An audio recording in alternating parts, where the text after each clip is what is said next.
Welcome back to IDP Bets. My name is Johny the Greek. How is everybody doing? Welcome back, gang. We are here for the 2024-25 season. This is our first episode of the year. I am joined with my good friend and co-host, at least for most of the season this year, at Adam IDP on Twitter, Adam Marcum. He's the host of the IDPshow.com, their flagship podcast, Dynasty Ranker, chicken fan, and known degenerate. Adam, how are you, sir? Big chicken fan, big old chicken fan. Doing great, man. It's good to be back. Good to talk some ball. Good to talk some betting. Think about what we're going to do when we win all this money. All the good we're going to do, of course. We're going to change the world, Johnny. We're going to change some lives. Yeah, I'd like to win some money. We'll see about the rest of that, though. Yeah, it should be good. We got a good episode for you today. We're going to do some kind of season-long bets, some over-unders for some combined tackle props for the season, most sacks, defensive player of the year, et cetera, et cetera. How you feeling, buddy? You ready to just jump right in? Yeah. No time to waste. Let's get it. Nope. No time to waste. All right, here we go. We're going to start with most sacks for the 2024-25 season. This one's real easy for me. I'm just going to say TJ Watt because 75% of the time, the last 4 years, it's been TJ Watt, 3 out of the last 4 seasons. So at plus 500, that's not a bad payout either. So that's where I'm landing. I do have a value pick, though, but I want to hear your thoughts first. Who do you think for this one? Yeah, I can't go anywhere else other than TJ Watt. I mean, who else is even like touching TJ Watt? Like, does anyone else have like a 20 sack upside like that dude? Like, there's maybe Micah Parsons, maybe Nick Bosa, but yeah, TJ Watt's in a league of his own. That's who I would go with every single year until he retires. Exactly, man. That's the thing. Like, for this thing to line up, for it to not be TJ Watt, we need that traditional pinky toe injury that he'll get around week 7 that'll put him on short-term IR for a month, and then everyone else has a chance. But without that, it's TJ Watt. Yeah, it takes some just random ass year, like a Khalil Mack 17 sack season, right out of nowhere. So yeah, I'm rolling with TJ Watt, and like you said, plus 500. That's really good. I'll take that. Yeah, that's good money right there. I mean, I could see Crosby at plus 900. He did only have 14.5 last year, so that's like 5 off what Watt did. But, he's got Kuntz on the other side who's looking good. You got Christian Wilkins in the offseason. Going to be harder to double team him this year. So, I mean, I could see it, but I don't know. Like you were saying, the stars got to align. I don't know. And Crosby just doesn't seem like that type of guy, right? Like, I feel like his like ceiling is like 15 sacks, because he's gonna get 100 tackles with those sacks. But like, I just don't know that he's got like, I don't know 20 is ever gonna happen for him. But like TJ Watt, like that'll probably happen another couple times for him. So yeah, he's always a great bet. Yep. Is he your 101? Is he your 101 this year, TJ Watt? Yeah, I mean, it depends what the format is and whatnot. To be honest, I've kind of switched up the way I do things. I'm taking linebackers first over defensive ends and defensive tackles these days, just because they're going extinct. Scarcity is what drives me. Yep, no doubt about it. That is the shallowest pool, those linebackers. Defensive backs loaded up. Tons of, now that we introduced slot corners as being pretty relevant IDP pieces for us. DB's loaded. Fade those forever. And then defensive line, I mean, there's a ton of good defensive tackles now. Edge is loaded up, Yep. I was looking at my rankings and like I have Malcolm Kuntz as like edge 38. I mean, that just tells you just how deep that position is now. Right, and that's an 8 sack, like 50 tackle guy. That's fine. I'll take that. That's fine. Yeah. Awesome guys around him. It's just like, there's so much talent on the defensive side. Yeah, definitely. Good time to be getting into IDP, that's for sure. All right, so we're in agreement on that one. TJ Watt for overall sacks leaders. Let's look at one that's a little more judgy, so to speak. So defensive player of the year. This is, not just stats, but also has to be voted on. I'm going to take Crosby for this one. So we kind of talked about above how Crosby is going to get some help on the defensive line. But a big part of this award, because it's voted on by the Associated Press and their sports writers, is the intangibles, the story, right? Quote unquote. And Crosby's got such a good story, man. Like this guy was in active use as an alcoholic, put down the bottle in spring of 2020, went to rehab, has hit the Pro Bowl every single season since then. Since he's been in recovery, he's been in the Pro Bowl every single year. That is a spectacular story right there, and the writers love that kind of thing. So I think if we get similar or a little bit better production than what we've gotten out of him recently, and the Raiders are maybe competitive towards the end of the season, like going for a wild card slot or something, that could be enough to get him Defensive Player of the Year at plus 1,000, which is a spectacular price. What do you think? Yeah, I love that, man. And yeah, I mean, I think if the Raiders are good this year, right, it's because they're going to be carried by that defense and of course Max Crosby. So yeah, that's a good call. I think everything I've been hearing about Max Crosby this offseason is he is primed and wants to have the best year of his career. So yeah, great odds there too. I mean, he's going to be in contention, right? He's going to be in the top 5 no matter what. So yeah, it's a good bet there. For me, I think I would go with. I'd probably look for like who's gonna be good, like what team's gonna be good. So like the 49ers kind of stand out. Like Nick Bosa, I feel like he's due. I think that he left like a lot of meat on the bone last season. From like a PFF standpoint, he was awesome, like unbelievable, elite, like top tier. So I mean, I think that we could see him get over 15 sacks next season, and San Fran's probably going to win at least 13 games, I'd say. So he'll be a candidate. Micah Parsons is going to be a candidate too, assuming the Dallas Cowboys do pretty well. Yeah. You never know. I think Aiden Hutchinson's kind of interesting too. He's plus 1,100. Yeah. Detroit's going to be damn good. Aiden could go to another level. He finished last season on a tear. So I he's someone that I think voters would like to, just like Max Crosby, just one of those high motor guys. That's just a lot of fun. Will Anderson Jr.'s plus 3,000. Oh, That's kind of interesting. He could have he's still obviously a little young, but I think we could see him have a tremendous glow up. Like his pressure rate was great for year one, like 15%, which is unusual for a rookie. So yeah, I like that plus 3,000. That's pretty good. But those would be my candidates. I don't think that like I'm looking at like Josh Hines Allen, he's plus 3,000. Montez Sweat plus 3,000. Although that is interesting because I mean the Bears, like they could be really good. That team could bounce back and win like 11, 12 games next season with Caleb and all the additions they've made. So. Danielle Hunter's plus 3,500. I'm looking now. That's not bad. yeah, I like that one. I like that one because I feel like he's got a better shot than Will Anderson right now. Anyway, in the future, it's going to be Will Anderson, but right now, probably Hunter. I think has a better shot. And Houston is so loaded, dude. Everywhere, everywhere, offense, defense, whatever you name it. Like they are. I've already got Super Bowl bets on them for God's sakes. So, yeah, man, I can see that. Fun. Good stuff. I like that. Those are interesting. Have you placed any of these? Yeah. I've got Crosby 4 $10 bonus bets. So like $400 if he wins, and then I did a Watt one with a $50 bonus bet, just as like an insurance thing. So yes, yeah. How about you? Any on the books yet for this season? None yet. But I'd say following this episode, yeah, we'll get in there and dabble.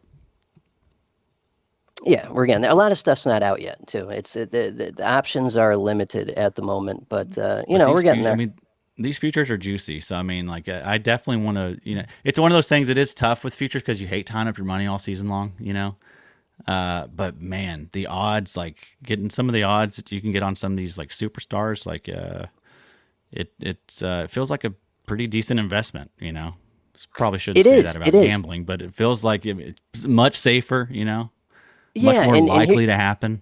Yeah. So, dude, I know exactly what you're talking about with this. I do not want to tie up real money in bets all season long with the cash out thing staring me in the face saying, do you want to cash out now so you can use that money for something that happens tomorrow or Sunday or whenever? Yeah, I don't want to do that. So I only use bonus bets on futures. That has been my policy for the last couple of years. And that's great because once you bet those, you can't cash them out. It is what it is. They're gone, right? So with that, I take advantage of those really nice prices you were talking about. And I've hit on that. I had Celtics couple. I mean, I know this is not football, but Celtics, Spain for Euro Cup. I've got the Dodgers covered if they win the World Series.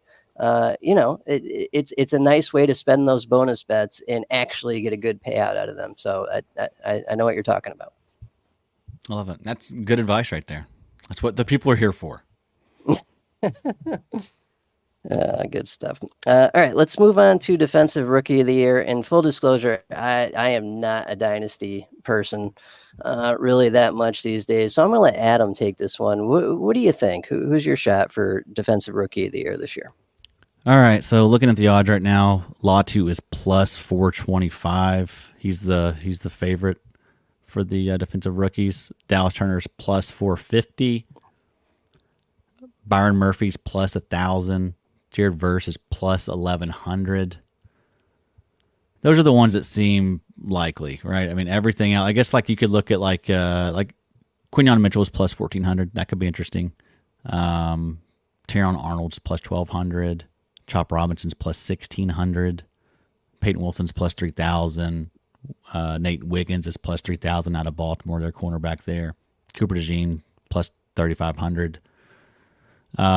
So I don't know, man. I mean, Latu I feel like is going to have the best year one out of everybody. So I think he could come out and get like 10 sacks out the gate. And plus, like, they are going to have to play him now since they lost Samson Ebukam. Right. So yeah, he's in a really good spot. And plus 425, that's pretty nice.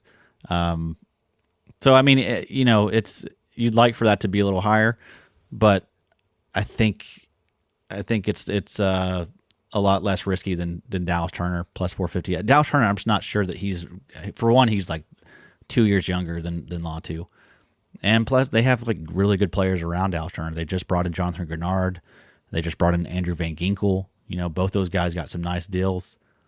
Brian Flores is the head coach there for the Vikings. I mean, he's a bit of a hard ass. He might make it hard on Dallas Turner sometimes. So I'm not super optimistic about Dallas Turner year one. I love Dallas Turner, the best of the group, but I think it could be a slower start for him. Whereas Latu, I think he's ready to roll. Like, I think that he's going to come out the gate getting like 70, 80% of the snaps immediately. So right. Plus 425 is pretty nice. But Jared Verse, like, same thing, like plus 1,100, like the value there in Jared Verse. Like, I also see him, like, remember last season, Byron Young played like over 80% of the snaps there for the Rams as a rookie, as a third round rookie. So Jared Verse, drafted him in the first round, much better prospect than Byron Young. He's going to see the same type snap share. I'd imagine like 80%. Like, I could also see the same thing for him. Like, he could really have a chance of like 10 plus sacks next season. So if you're looking for the value, I think that's the best value. Yeah. But it feels like Latu is going to be the guy that wins it. Maybe go crazy to start too, Right, and that flipped after the Ebukam injury, because I've been looking at these things basically the whole offseason, and it was Dallas Turner as the lowest priced, most likely to happen, and then the Ebukam injury happened, and like everyone knew, like, okay, this Latu guy is going to have to play and play a ton immediately, and that's when the odds flipped on that, and now he's the most likely one. So that's a shame. Vegas agrees with you. Yeah, I had that same take even before all the Ebukam stuff happened. So I mean, I think that year one, we're going to see Latu and Verse play a ton and also play really, really well. I just think Turner's going to take a little bit of time to season and everything. Again, younger guy, different situation than those two. Like the Rams and the Colts, they need Latu and Verse immediately. Whereas the Vikings, they're in a different situation. The team is they can afford to be a little more patient with these guys, so yeah, Latu is the most likely winner, I think, but Jared Verse has a chance and good value. Nice, good stuff there. I like that. All right. So this next two segments here, we are going to accelerate to light speed because we're going to cover basically every single combined tackle over under that's on DraftKings right now, and every single sacks over under that's on DraftKings right now. So we'll just kind of go through them, and if there's something we like vehemently disagree on, we can talk about it. But I'm guessing we're going to probably agree on most of these. Yep. Let's start with one of my favorite players all time, CJ Mosley, over or under 145.5 tackles combined, and it's minus 110 over or under. So the price is the same on many of these. I'll tell you if it's different though. I'm going to go under. If Rodgers stays healthy, they're going to be on defense a whole lot less this year. Quincy's playing 100% of snaps now. He eats up a bunch of stuff as well. So I agree. Under. Yeah, that's 145.5. That's a high number. And I mean, that's a high number too. Yeah. The dude's like 31 now. He's over 30, I think. And so yeah, I mean, if he misses a handful of games, he's not going to get 145. So yeah, that's a good one. I like that. Minus 145. A lot of these high ones, like I get scared off of them. We'll get to them, but we'll get to some values that I like. Yeah, right. Because all it takes is miss a game or two with a hamstring, and that's it. It's out the window. Yep. And Mosley's done. He's had that type of history before, like where he struggled with health. I think, right? Like he's missed some games and stuff here and there, towards ACL at one point, I believe. Yeah. He's been around for a while, no doubt. This next one is very interesting. Alex Anzalone, over or under 120.5. The price is minus 110 either way. I think this is an interesting number because it's a lot lower than it probably would have been last year. And we all think that Jack Campbell's going to take that step, and maybe their playing time reverses. You know what I mean? Mm-hmm. So I want to say under, but 120 is not a huge number. So to be honest, I just wouldn't bet this one, but I'll say under. What do you think? Yeah, it feels like a stay away for me as well. Just because like I do agree. I think that Campbell's going to be that LB1 there as far as like snap share goes. Like, so that means like he's probably going to play 90 to 100% of the snaps, I think. Whereas Anzalone, we'll see him dip a little bit. Maybe that's like, but who knows? You know, I mean, like I think as things stand now, like I feel like Angelone's going to be more in that like 75 to 85% range. But even with that type of like snap share, he can still easily get 120 tackles. Like, and that guy was good. Like, he does something for that team. I mean, Dan Campbell has brought Anzalone over there with him from New Orleans, so he's obviously a fan, and he makes things happen, man. Love seeing that long hair fly around on the field. Just gets people going. And he's not going to die. Like it's still going to be. Like I wouldn't be surprised if Campbell does lead in snaps, like he plays between 90 and 100%, but he still isn't as productive as Anzalone, right? Anzalone still is averaging like 14 points per game, and he's just playing like 80%. Like I could see that happening. But yeah, that's an interesting one. Stay away though. Yeah, that's a stay away. That's a trap. Absolutely.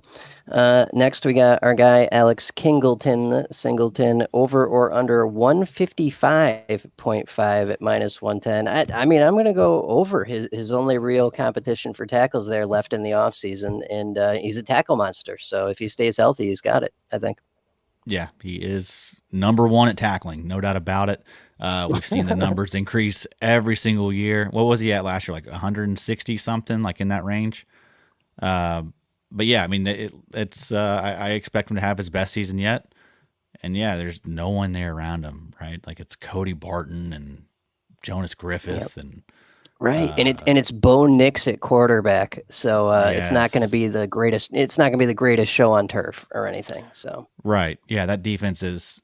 I do like a lot of those guys, those young guys on that defense. But again, they're young, like they're inexperienced. Like it's going to be that's going to be a bad team, I think. Fun team, interesting team, but Alex Singleton. I think I have him ranked LB5 in my rankings this season. So very high on him. I'm expecting to see him have his best year of his career.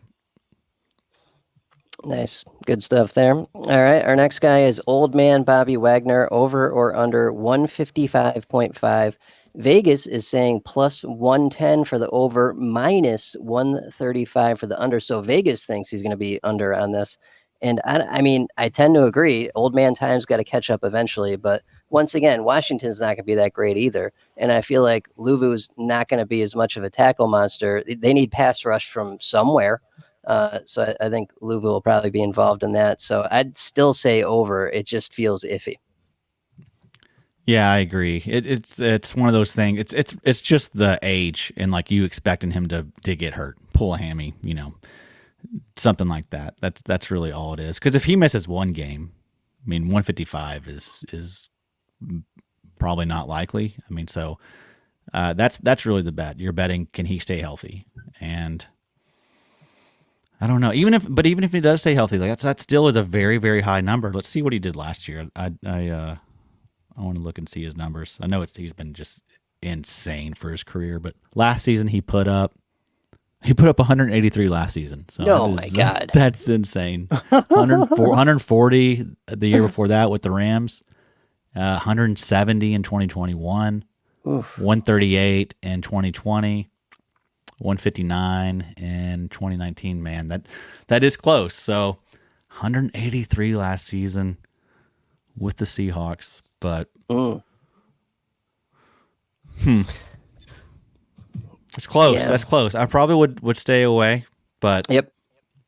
I'm not going to be surprised if he does it again. Right? It's Bobby Wagner. I mean, that's what he does. Keeps doing it. Yeah. Yeah, I mean, it's a stay away. That's the real answer. And then we got Robert Spillane next. Lower number here, 120.5 for the over-under, minus 110 either way. This is Spillane. I'm going to go over on this. He's the guy in the middle there for Las Vegas, eating up all the production.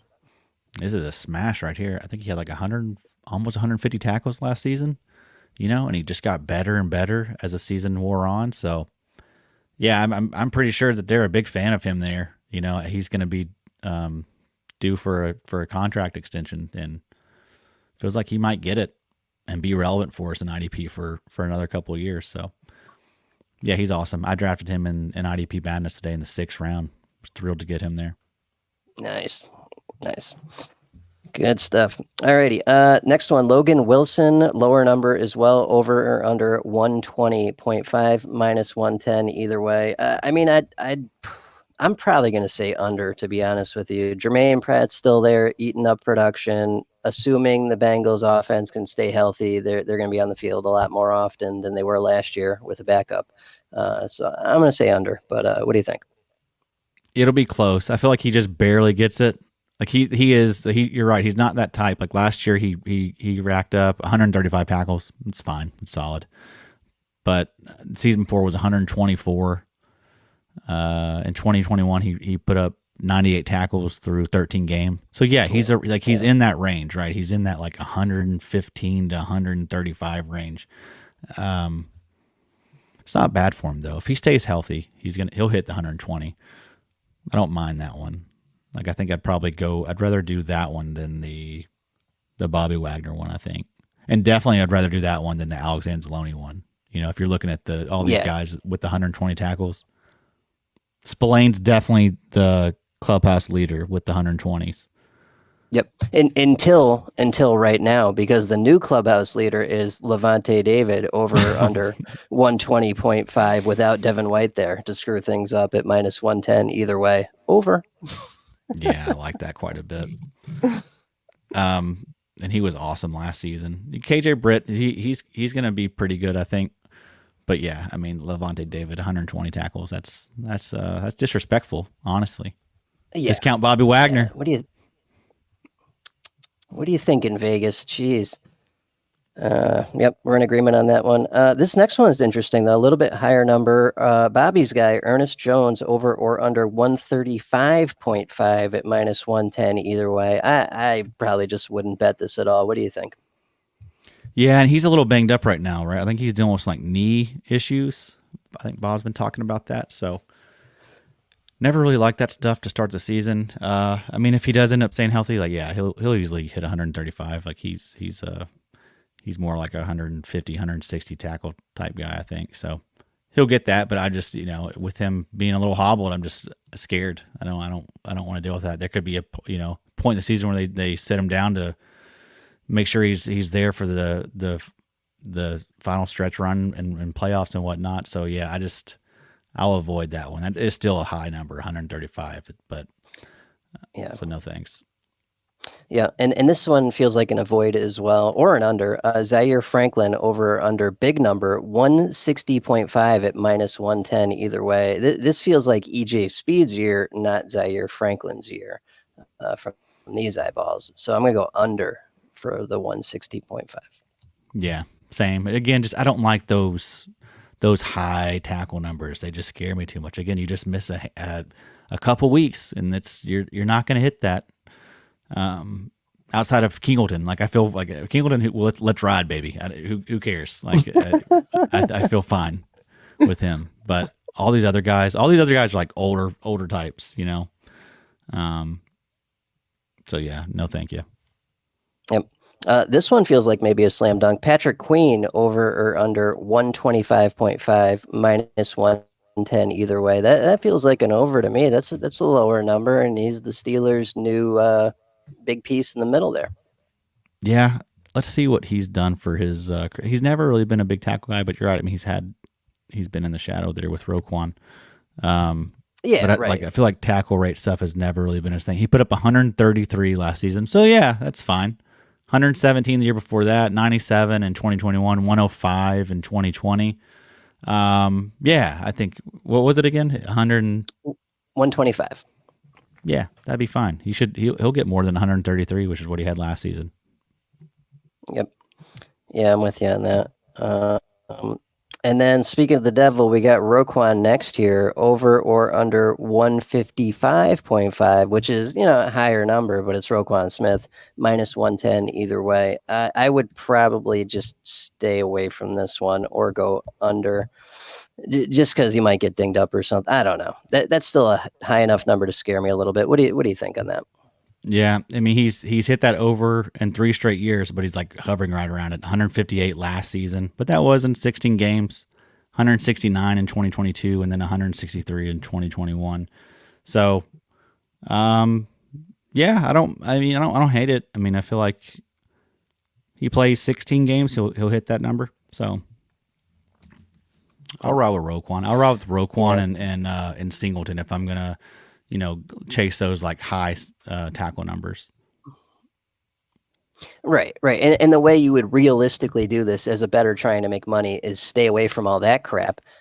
See if you can, if they let you, I don't even know if they'll let you parlay these together, but if you can, parlay some of those 120s together that we feel real good about, Levante David, Spillane, etc., and ride that to the bank, or just do them individually, whatever. Go with the sure things instead of taking any risk. I think they will. I feel like because I remember looking at these a couple weeks back, and I was going to do that. So yeah, that is definitely the move because a lot of those lines we talked about, those are juicy, man. And the sack ones, same thing. You're like, wow, some of these feel like extremely likely. So yeah, that's the move. Yep, that's always the move, dude. I love parlaying's the way to go. It's just makes you feel alive, lets you dream a little bit. What am I gonna do? What am I gonna do when this thing hits? It's fun. That's it. That's why we play. Absolutely.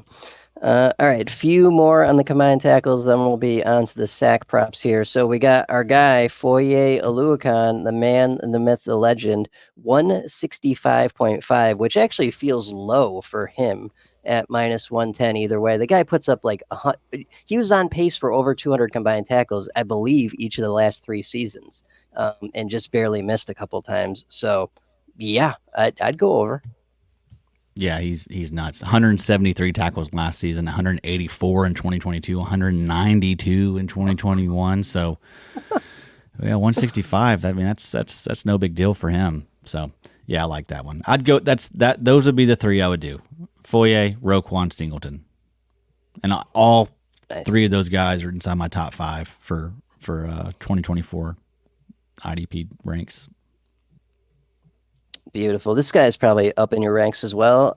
Friend of the show, or at least father's friend of the show here, Fred Warner, 125.5 over under. I think with no Campbell there to start the season, that's easy over at minus 110.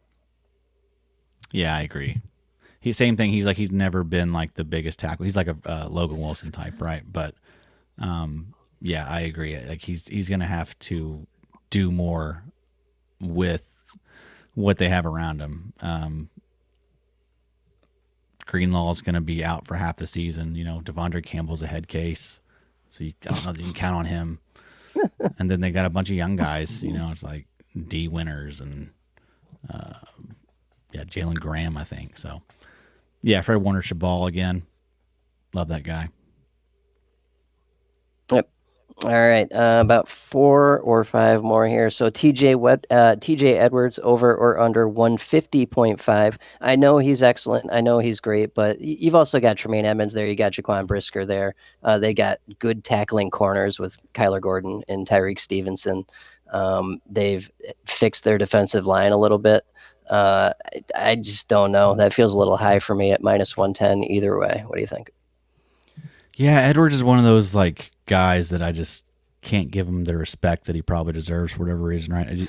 I know the PFF grades have always been good, but I just get hung up on like the fact that like the Bears only gave him like 3 years, $20 million. They gave Tremaine like 5 years, 70 million, something like that, right? So I mean, and that was at the same time. That was the same free agency, that they brought those guys in. So it's just weird. It's like they didn't invest a lot of money in this guy. Like if he were to start sucking, that's always a concern, like that he could lose playing time or stuff. And there is like, you got like Jack Sanborn behind him, Agent Sanborn. So there's a little bit of hope there. But for the most part, I think TJ Edwards is fine. He's been good. It's probably overthinking it from me. But yeah, I'm not gonna be a part of this 150 tackle chase. No thanks.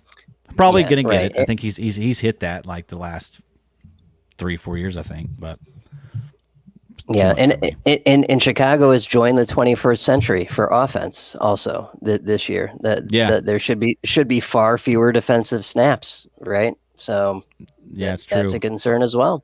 Yeah, 153 tackles last season, 159 in 2022, and then 125 in 2021. So he's been solid, but yeah, he's around that range. Yep. Yeah, Vegas knows what they're doing, no doubt. Yep. All right, next guy is Bobby O on the Giants there. A little higher number at 140.5 at minus 110 either way, but the Giants are going to suck amazingly and be on defense a lot, and there's no one else there to make tackles, so I am A-okay with the over on this. As long as he remains healthy, should be fine. Yeah, 140.5. That's doable, so I'll take that as well. Yep. All right, last couple here. Azeez Al-Shaair over or under 140.5 at minus 110 either way. That does feel a little high. I'd probably go under, but what do you think? Man, I love Al-Shaair this year. He put up 163 last season, so I think he's gonna, be that type of guy in Houston again. He's gonna definitely play, all the snaps. Gonna be wearing the dot, I think. So yeah, he'll have an opportunity, I like him to hit it, man. I think that he'll be over 150, so I like that one too. All righty, we'll go with your opinion on that. I haven't done enough Azeez research, so works for me. All right, last couple here. Quincy Williams, Jets, over or under 125.5. Same reasoning as CJ. If Rodgers actually plays more than 4 snaps this year, they're going to be on defense far less often than they were last year. CJ Mosley's right next to them. They got a stellar defensive line. They tried to fix their safety situation a little bit, so I'm going to go under 125.5. Yeah, I think he gets over, but like I'm not confident, right? So it's like he got 139 tackles last season. But that was kind of like out of nowhere for what he's typically done, like 106 in 2022, 107 in 2021. So yeah, I'll probably avoid that one. But I think he gets 130, But it's a risk, too much risk. There's a lot less risky ones.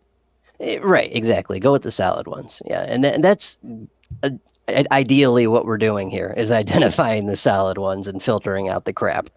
Right. Right. All right, last combined tackles, then we're on to sacks here. Frankie Louvu now on Washington, over or under 110.5, so a much lower total. Vegas trying to sucker us into this. I would just not touch this at all. It's doable, but I think he's going to be pass rushing far more often than he'll be tackling this year. Yeah, I mean that's what the rumors are saying. Like there was talk about like him being like on the edge, like over 50% of his snaps. I mean, if that happens, like he probably won't hit 100 tackles, but right. Put up 125 last season in 17 games, 111 in 2022 in 15 games. So yeah, I don't feel good about his role. I feel like it could be changing a little bit. Just too much uncertainty. All the stuff we've been hearing, it just doesn't seem like it's going to be good for the tackles. His 2024 usage. Yep. Yep, good stuff there. Alrighty, so that is basically everything that's on DK right now for season-long over-unders on combined tackles. We've got quite a few sack ones as well. We'll maybe skip some of these since we're getting close to 40 minutes already. Don't want to burn your guys' ear holes out already. We got a long season in front of us. Sure. So let's just go with the fun ones here.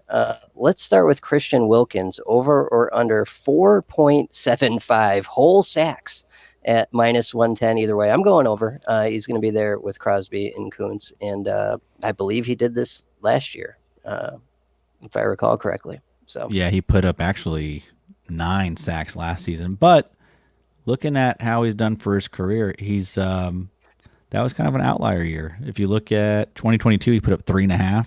2021, he put up 4.5.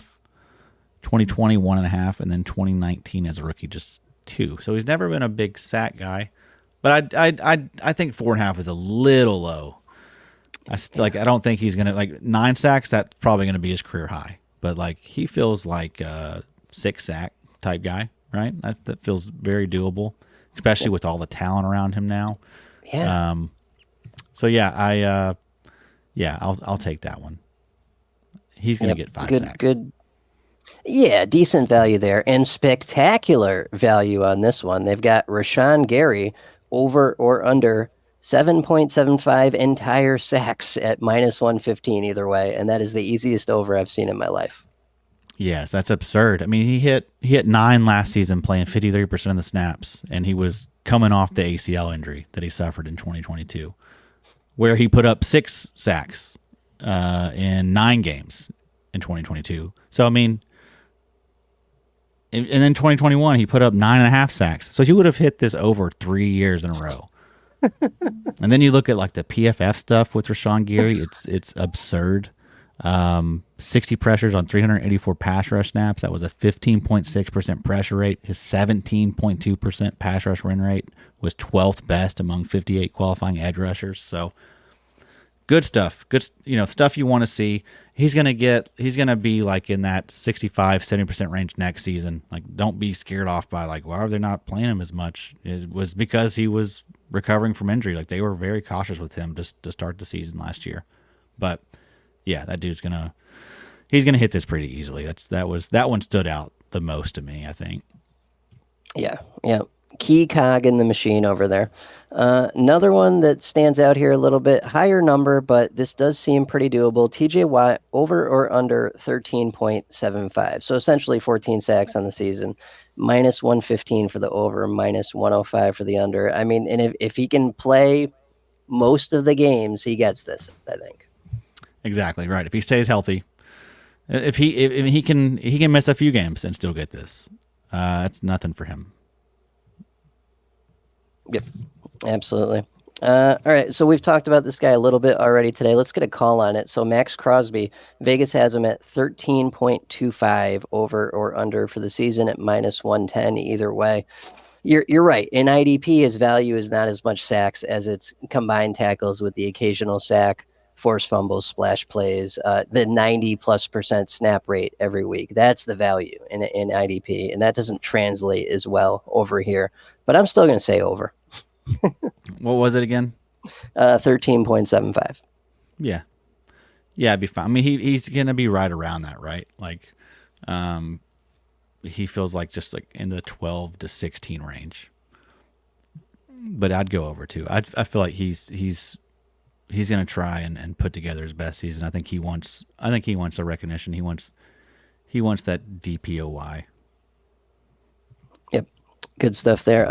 Okay, another guy that you guys love on the show there, Will Anderson, over or under 8.25 sacks at -110 either way, with Daniil Hunter joining him on the other side. That's a smash over for me. Oh yeah, I love that, man. I mean, I'm not going to be surprised if we see Will Anderson double that sack total. Like, I think that dude's a stud. We talked about him earlier. Yep, great pressure rate to start for year one. Insane college career. Like, the dude was as good as it gets as far as like a college prospect. So, love me some Will Anderson. I'm expecting a big year two glow up from him. I've got him ranked inside my top 15 overall IDPs. So, I mean, very much like Jalen Phillips last season, right?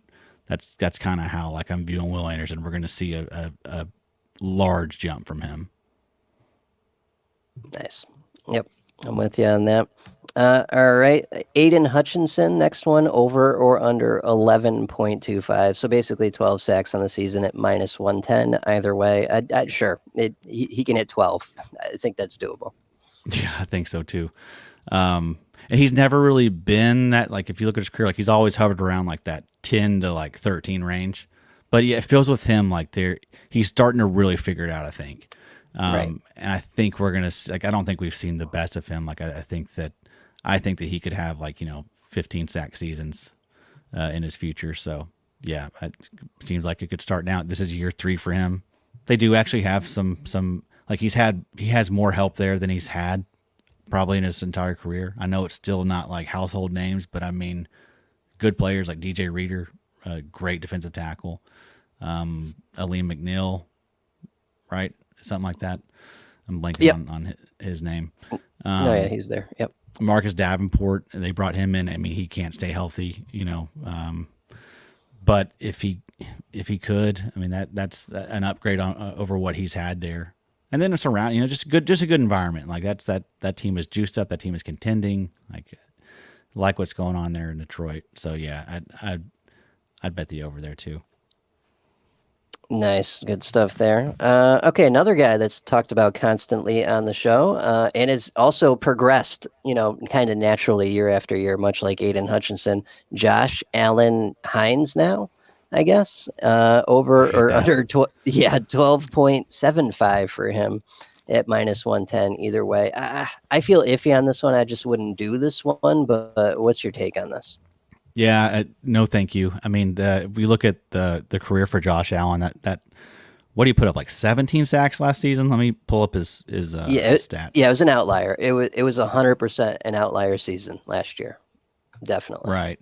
So I usually when that stuff happens, I'm gonna I want to see it a few years before I start trusting that stuff. And yeah, I mean, 17.5 last season, 6 in 2022, 7.5 in 2021, 2.5 in 2020, 10.5 in as a rookie in 2019. So I mean, a lot of his problem has been like staying healthy. That's always been an issue for Josh Allen. But the pressure rate, the PFF stuff, always been good. And that's why you should trust this stuff, because that stuff was always there for him. And then what happens? He goes out and he puts up 17 and a half sacks in a season. So that's why that stuff does matter. But I mean, still he does get banged up from time to time. And I mean, that's still a large sack total. 12, what was it? 12 and a half, right? Yeah. He needs 13. Yeah. Right. So, yeah, I'll avoid. He'll probably be around that, but I don't know that we're going to see him, get over 15 again. Right. And there are easier ones that you could pick from here. So, just do that instead. Yeah. It's like, don't be an idiot and like, I love Joshua Hines Allen. I'm going to bet it no matter what, just because he's my favorite player. Like, that's just stupid. It's just dumb. Don't do that. Yep. Bet with your brain, not with your heart. Absolutely. All right, we'll do a few more here. So Micah Parsons, over or under 13.25, and I believe he's been at 13 sacks every single year of his career. So Vegas is on this, and I'm going to say under at -110 either way. New defensive coordinator in Dallas, they're already not seeing eye to eye. He doesn't really have any help with Sam Williams exiting early. DeMarcus Lawrence is a year older. It just doesn't feel great. Doesn't feel great in Dallas right now. So I'm not expecting a career year out of the recipe they're concocting right now. Well, you're you've seen a lot there. You're probably going to be a little hesitant to shed show any positivity for this team. So I understand. Right. I do like Micah Parsons though this season. Like I think we talked earlier in the episode. Like I think that he could have a chance at winning DPOY. Like I think he could ball out. I think we're going to see him have the most sacks he's ever had. And then I mean, if the Cowboys are good, I mean that he's always in conversation for it. But I think he's going to put up like his best stat season we've seen. So give me the over here. But again, I'm for the most part, I'm probably not going to be betting these high sack totals. Right.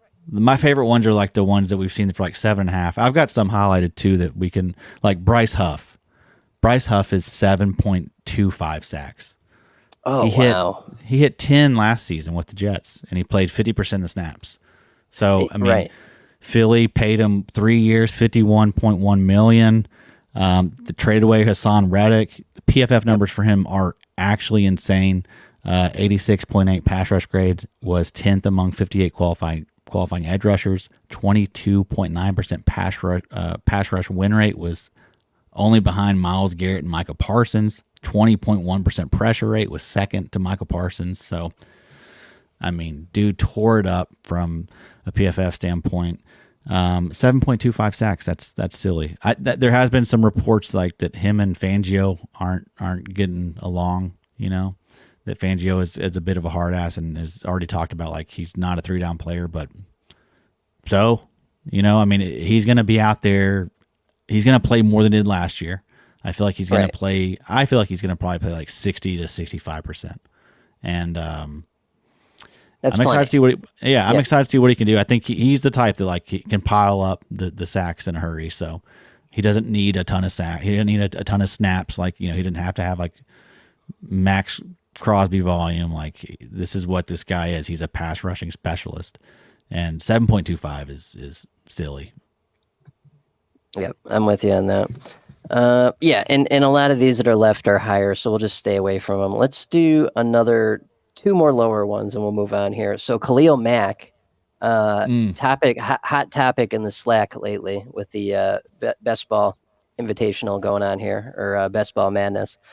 Over or under 8.75, so 9 sacks for Khalil Mack is all we need at -115 for the over or -105 for the under. I think he could do that. What do you think? Yeah, man, that's I don't understand that. The dude just put up 17. It makes no sense. I know that like if you look like the last 5 years, yes, the sack numbers have been down a little bit. Like last year was definitely out of nowhere, but he's still playing at a elite level. Also, the juice is back in the building there in LA. Harbaugh's in town. And Joey Bosa's already banged up.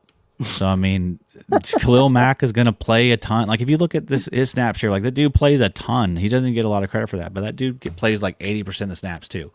And he's been doing that his entire career. And that's not going to change next season. So, I mean, from like a volume standpoint, like, I mean, there's not a lot of guys getting that type of work. And it's Khalil Mack, dude. He's a legend. Like, that's why he can do this stuff. He can have these out of nowhere 17 sack seasons because he's Khalil Mack. Sometimes it just the sacks fall for him because the pressure rate was always good, always consistent throughout his career. All the advanced metrics always great. You watch the guy; he's a freaking stud. So, yeah, man, that's disrespectful. They're disrespecting Khalil Mack and Levante David. I don't like it one bit. Yeah, me either. All right, and we'll finish up sacks with this last one here, just because I want to hear your take on it. Brian Burns, with a little help, or providing a little help maybe for Kayvon. Over or under 8.75. He's usually like a 9 sack guy every season. It's -120 for the over, +100 for the under. So Vegas wants you to bet the under on this, but I'm going to take the over. I think this is the best defensive line he's ever been on. Dexter Lawrence. I mean, yeah, Kayvon was a lot of smoke and mirrors last year. I get it. I've read that article in about 15 different places this offseason. Jesus, I know, man. Yeah. We get it. You guys are fading Kayvon. We all get it, Yeah. Good Lord. But this feels pretty easy, though. Burns to get 9. Okay. Yeah, I'm with you. And we can talk about Kayvon, too, because his was the same, I think. His was 8.75, I believe, as well. Yep. So, I mean, I view these guys very much the same.